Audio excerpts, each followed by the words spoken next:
अस्सलाम वालेकुम रहमतुल्लाहि ताला वबरकातुहू। तामीर अदब हिस्सा सोम का ये हमारा पार्ट नंबर 6 है और ये उर्दू सीखने का हमारा पार्ट नंबर ये 64 है। यहाँ पर लिखा है कि अल्लाह ताला की मखलूक। अब इसको हम यहाँ से पढ़ते हैं। चलिए शुरू करते हैं। बिस्मिल्लाहिर्रहमानिर्रहीम। अल्लाह ताला ने दुनिया में अनगिनत और बेशुमार चीज़ें पैदा फरमाई है। हमें उन सब का नाम और काम मालूम नहीं, अलबत्ता जिन बाज़ चीज़ों तक हमारे इल्म की रसाई है उनकी 3 किस्में हैं। नंबर 1 पर है हैवान, नंबर 2 पे है नबात, नंबर 3 पर है जमाद। अब इन तीनों के बारे में बता रहे हैं।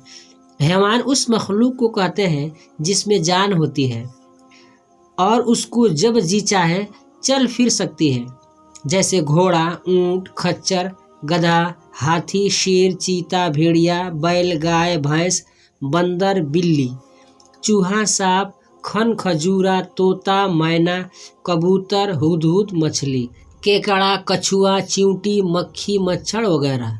इनमें एक एक को हैवान और कई एक को हैवानात कहते हैं।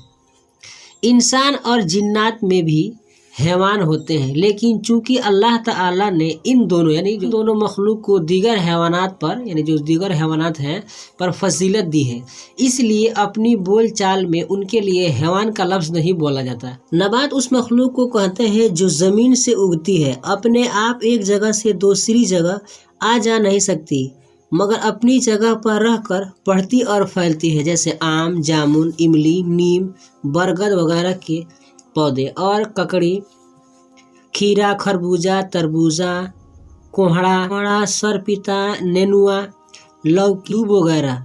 बेले इस किस्म की चीज़ों को नबातात कहते हैं।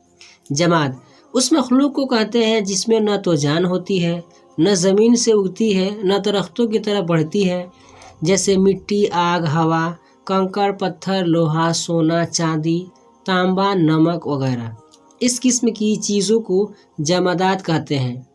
प्यारे बच्चों, कभी तुमने ये सोचा है कि अल्लाह ताला ने हैवान, नबातात और जमादात को किस लिए पैदा फरमाया? हमसे सुनो। अल्लाह ताला ने ये मखलूक़ात इंसान के फ़ायदे के लिए पैदा फरमाई है। अल्लाह ताला इंसान पर बड़ा ही रहीम व मेहरबान है।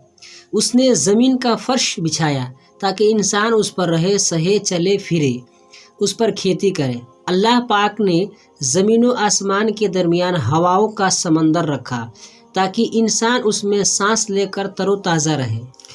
रब्बुल आलमीन ने पानी पैदा किया ताकि इंसान उससे अपनी प्यास बुझाए, जब जी चाहे नहाए धोए, अपने गंदे और नापाक कपड़े साफ सुथरे करे, ज़रूरियात के वक्त अपने खेतों की आबपाशी करे।